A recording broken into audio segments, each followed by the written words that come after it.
Hang tight, kids. It's time for a bonus episode. There used to be a way to stick it to the man. It was called rock and roll.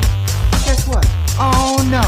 The man ruined that, too, with a little thing called MTV. Don't talk to me about rock and roll. I'm not there in the clubs and on the streets, and I'm living it. I am rock and roll. Did I listen to pop music because I was miserable? Or was I miserable because I listened to pop music? Say hello cause it's polite. Ask me what's new with my life. But lately I don't wanna die. Guess that means I'm doing fine. Surprise, another year survive. Birthdays make me wanna cry. Shake the feeling that's inside. When I'm gone, just know I tried.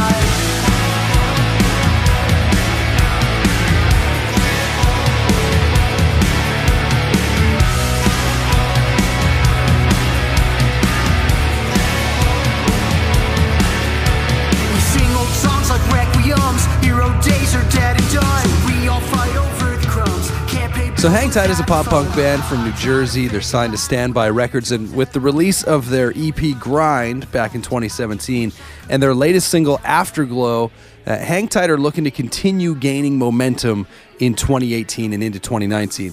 Now, I had the chance to chat with lead singer Pete about things like skateboarding, sleeping on a couch, their songwriting process, what's next for the band, and a lot more. Check it out. I wanted to ask, because I kind of read some interviews that you had done for the EP Grind, and it seems like most of your song lyrics kind of come from, very specific, experiences, things that happened in life. So I just kind of wanted to know, is that generally where your inspiration comes from? Like, is it you go through something and you feel the need to write a song, or do you kind of sit down and go, I'm going to write a song and just see what comes out? Right. So, basically what I like to listen to is like bands that are really specific, like Saves the Day and, I don't know, The Wonder Years, right, and Joyce Manor, stuff like that.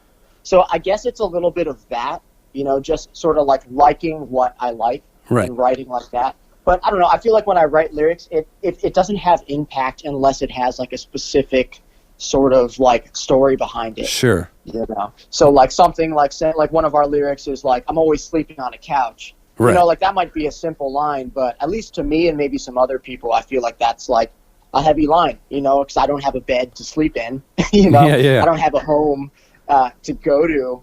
At least at the time, so it was like I was going from tour to tour, just chilling, and it really just felt like there was nowhere to go, so I try to, I try to keep it abrupt and keep it real, so it's not too cliche, not too corny or anything.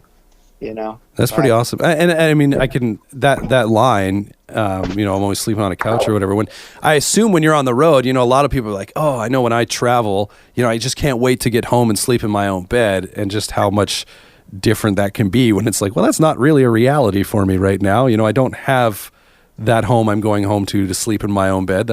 I could understand how that could probably hit hard for some people. Yeah, definitely. So yeah, and I like sleeping. I like sleeping on the couch at this point now. I like sleeping in the back of the van, right? Because it's my own spot. But at the time, it just felt like I had no home base. Sure. So that's sort of what that song was about. The Rent, the first track on Grind. I actually, it's kind of funny that you say you like sleeping on a couch. I slept on a couch by choice for probably, I think it was like 3 or 4 years. Of my life, basically up until I got married, from all the way through high school until I got married type deal. I was sleeping on, I had a bed, but I just chose to sleep on the couch because it was, in front of the TV, in front of my stereo where I was hanging out. And I was like, nope, this will work. Yeah, that's a little bit of it too. Having my music year round. Like my studio, I had a couch in there. That's where I slept on it. Made sense. That's awesome. So talking about, like song lyrics though, and kind of coming from, real life sort of deal. What is your new single Afterglow about? Yeah, like we've been in previous bands and we've toured for a long time with older bands. Yeah. And basically it just seems like the whole EP name Grind, like a lot of touring bands, they just say like, oh, you're on the grind, show after show after show. And it just, sometimes it seems like you're playing 100 shows in a row for nothing, Yeah. And a lot of the times, like, it does work out for bands, but a lot of bands break up because they're on the grind. Like, I don't want to name any bands, but like they're out there putting in everything, hoping that something will pop off. Yeah. And sometimes it just doesn't. Sure. So that's like one of those moments. But and then we have an awesome moment where 15 random kids will come out to a city we've never been to. Right. And it makes you realize like, okay, it is worth it. Yeah. And even just that little bit of success is like awesome to us. Yeah. So that's all that song is. It's just meaning like, it's hard, but it is worth it when it comes. Sure. Sure. So that's about it. Now, in the video for Afterglow, it appears as though you suffered a pretty gnarly skateboarding injury. You face planted. Yeah, that was just dumb. It led me to think though. Do you have any kind of like what would be your worst skateboarding injury, or does that kind of sum it up? The road rash all over your face. So I have two. All right. Two pretty bad ones. I broke my arm in New Jersey skateboarding, but we had to leave for a tour the next day. I think it was a tour with this band Carousel Kings, if you know them. Yeah. And this was our old band, Picture Perfect. So I went on the tour with a broken arm, and that was funny. Yeah. And I still can't straighten my arm to this day. I broke my funny bone on it. Right. So that was a pretty bad one. And I got some sick pictures though, so that's cool. And then the one where I just smashed my face, pretty much like we showed up to a skate park in Columbus. Yeah. And that's kind of what we like to do, like if we have time to kill. Yeah. Go to a skate park, check out, whatever the hot spot is in the area. But so we went to the skate park and I rolled around, I was checking out the bowl. And as I was skating the bowl, I was trying to get out the same spot that I dropped in at. Right. And it was 2 feet to the right where I was getting out. And it was a spine. So on the other side of it, there was a 12-foot drop. Yeah. And I didn't know. So as I was approaching the edge, I saw the drop and I tried to turn around. Oh. Yeah. And it just caught me at a weird angle, so I just slammed straight to my face. And I didn't knock out or anything, I got up. My bandmates were of course not looking or anything, so I kind of laid there for 30 seconds and then got up. Were they all when they finally turned around and saw your face, were they a little shocked? Nah, they kind of just they kind of expected it to happen. Yeah. So because the bowl was pretty big, so right. But going back to the broken arm and then going on tour, because in your old band, were you playing guitar and singing as well? So I was, but we were transitioning so that I could just do vocals. Okay, so it kind of worked out in that situation. You didn't have to play guitar with I was like, how did that work? Playing guitar with a broken arm. But so now in Hang Tight though, if I recall correctly from watching the Afterglow video and so you're playing guitar and singing again though, right? Yeah. Yeah, okay. So I was gonna say I'm pretty sure I saw you playing guitar in that video, but So I just had a pretty bad black eye from right, hitting my right. face. It made for some good luckily pictures. We're a punk band, Yeah, there you go. It fits. You didn't lose any teeth though, right? No, nothing like that. I mean, so we went to the hospital actually. Right. I was just gonna walk it off, and I kind of walked around for 4 or 5 hours. Yeah. And then my eye swollen, sure. got swollen shut. Yeah. So I was like, okay, I should probably get this checked out because it's getting really big. I can't see. Yeah. Maybe I broke my eye socket. Right. So we went to the hospital and they did a head scan and everything. Yeah. Because they thought that I broke my eye socket too because it was getting worse. Right. But somehow it was fine. Came back clean. That's good. And I still have a black eye now a little bit. So how long ago was that? Not going away. 3 months. Oh wow, that's crazy. Yeah. That's incredible. Well, I don't know if incredible is the right word. That's pretty crazy though to still be, a black eye that long after. But speaking of skating though, I really enjoyed this when kind of doing a bit of research on you guys. You describe your sound as Tony Hawk Pro Skater 2. The soundtrack to Tony Hawk Pro Skater 2 meets surf rock. What does that even mean? Well, how old are you? Why? I'm 33. 33. Okay, yeah, I'm very familiar with the Tony Hawk games. Oh, I was going to say I was going to debate you on. Well, I wasn't really going to debate you, but which soundtrack was better, Pro Skater 1 or Pro Skater 2? But I'm just I'm just trying to figure out how you've managed to use that to describe your sound. I mean, honestly, like without that game, I would not be, at least into like pop punk and like punk rock and that sort of Sure, stuff. yeah. Maybe that and like one episode from Malcolm in the Middle, where they played Sum 41. Right. But I don't know. I feel like bands describe themselves so boring. Sure. Nowadays, like we are easy core, we are pop punk with breakdowns, like whatever. Right. So I just figured it is a little bit more old school, our sound, I would think anyway. Yeah, So, like I in listening to you guys, especially on the Grind EP, I noticed there's definitely, like, I was picking up on some kind of like 90s, alternative pop punk sort of influences in there, more so than, grabbing from, what bands that could be considered your peers or closer peers, just in the overall sound. And it sets you, like, you guys do have, definitely a more unique sound. Like when I was approached about doing this interview, I was kind of like, all right, what's it going to be? Because, you listen to a lot of bands that are trying to get their legs under them. And it sometimes it just seems like, okay, I can tell, you really like, A Day to Remember, or you really like the Wonder Years, or you really like, this band or that band. And I can't necessarily pinpoint that with you guys, which I think is it's great because, it makes you guys stand out a little bit, I'd say. Yeah, I mean, we do take like a lot of influence from like hardcore. Yeah. So I think that's because I feel like a lot of pop punk bands, they take a lot of influence from like metalcore. Sure. Like modern sort of metal. Yeah. Okay. But we're taking it more from like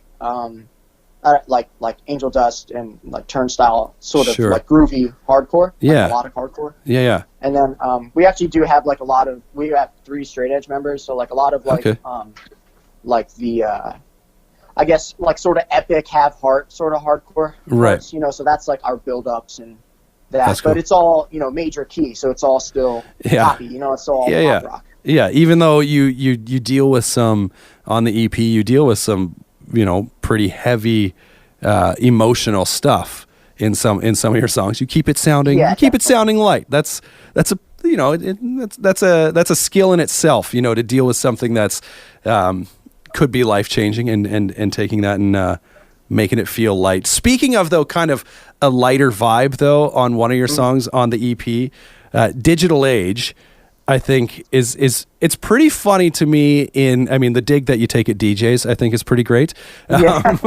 But also, just like, do you notice, because in that song, I think it kind of becomes obvious to me where if you're kind of taking a bit of a poke at people's addictions to their screens. And I know I go to a lot of shows and people's phones are out, they're recording, they're tweeting, they're Instagramming, whatever the case may be, and I'm always kind of like, can we just like watch for a few minutes and take it? Do you notice like when you go into that song, if people's phones kind of slowly start going away? It definitely depends on if somebody like our drummer's girlfriend comes out to a lot of our Jersey shows and stuff, and she said she always feels weird filming that song because she feels like she's going against exactly what it is. But for the most part, I feel like people at shows, at least the shows that we're playing right now, unless it's like sort of like a fest sort of a thing, I feel like people are really actually in the moment. Sure. Because if the show is a house show or a DIY venue or something, people are there because they really do want to be there. They want to be there in the moment, and maybe they'll do a Snapchat here and there, but right. Like I always kind of take the approach, I'm like, oh, okay, like I do want to, take a picture or whatever. And I kind of am always like, okay, within the first song or two, I'm going to take something and then just put my phone away because I'm like, I don't need to be, then you've got people in front of you who are pulling out. Have you ever been to a show where someone's in front of you and they're pulling out an iPad? It's just like, really? That's crazy. Is that necessary? I can officially watch the show through your screen because it's big enough. But no, that's great. I kind of like that approach of being like, okay, put the phones aside for 45 minutes, whatever the case may be. Like you'll have an opportunity in between bands. You can pull your phone out, you can tweet, you can Instagram, whatever. But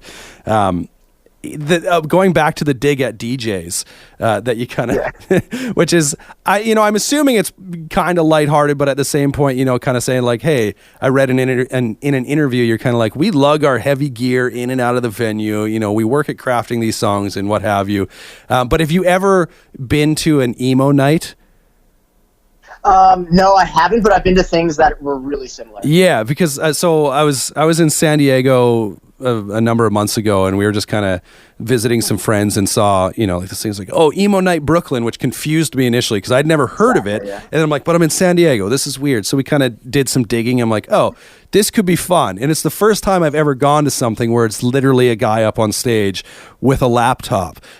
But it was also the most energetic thing I wouldn't say ever been to, but we had gone to another concert that weekend, and it eclipsed the actual concert with the energy in the room of these people moshing and singing along to, pop punk classics from the early 2000s.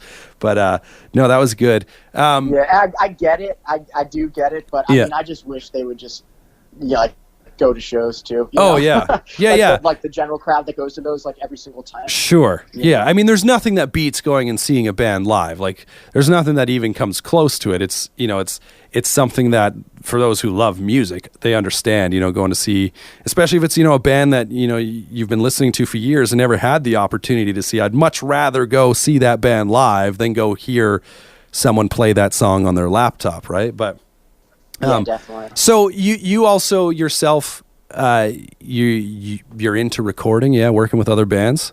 Yeah, I've been super busy with that since we got back from our last tour. I think maybe a month and a half ago. I'm working on 2 EPs for 2 local bands around here, and then 2 singles for 2 other bands. Right on. But each project kind of needs its own headspace. Yeah.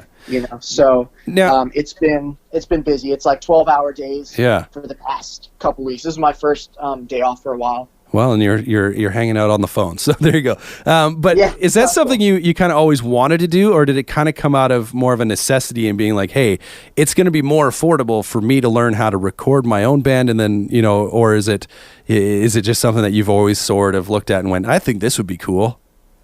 Yeah, so it's definitely just a tool for me. Right. I do enjoy it. I do like it. But as far as recording goes, so it would start with me with a little 8-track. Sure. And I'm recording the drums. Okay, now I got that. Now I can record bass. I can sort of write my own songs. I don't have to. Yeah.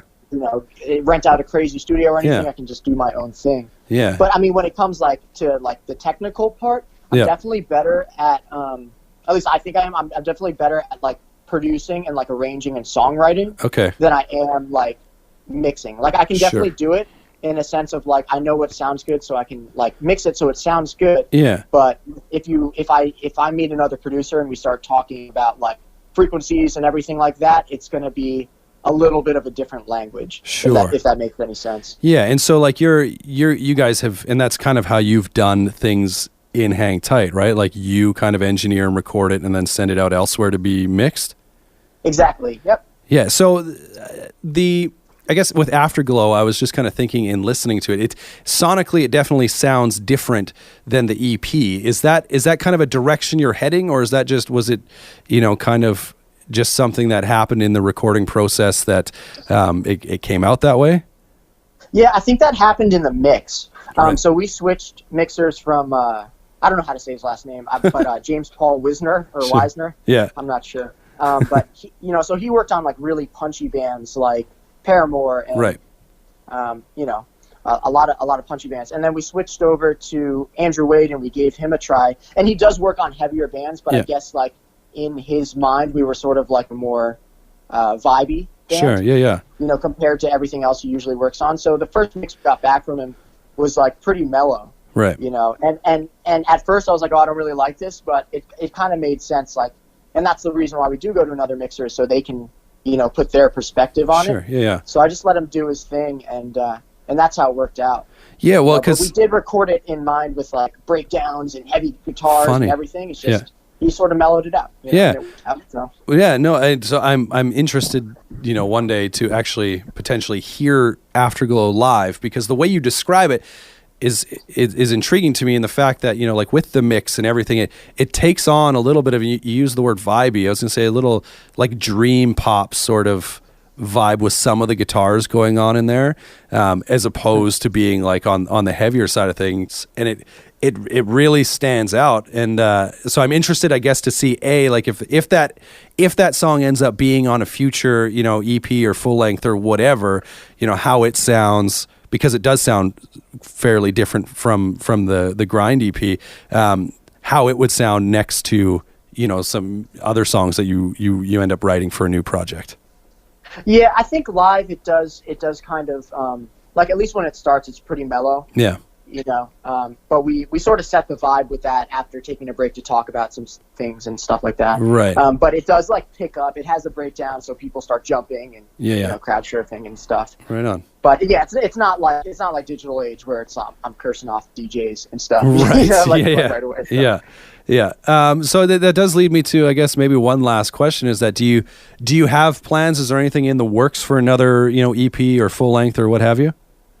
Yeah, so we're gonna do 2 more singles, and then I think we're gonna start working on the first full length. And I'd like to just do like 10 new songs after that, and not include these songs. But I mean, if we do have to because of like time, sure, then I guess that's what's got to happen. Yeah. But yeah, you know, we're trying to come out with our first album in like probably spring. Okay.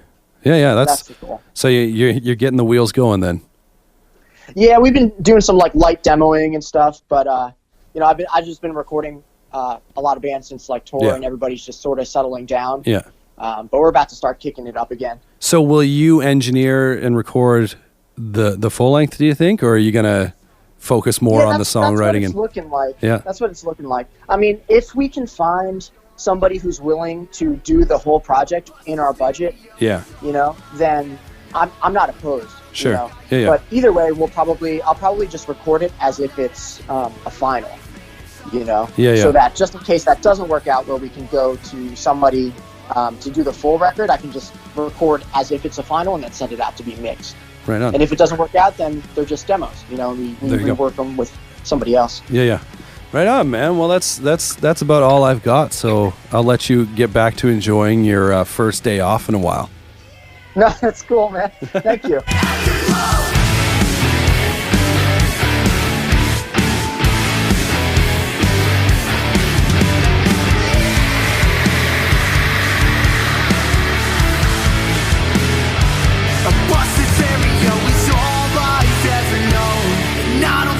Own a pair of hands without a home. I'm not asking for a life made of solid gold.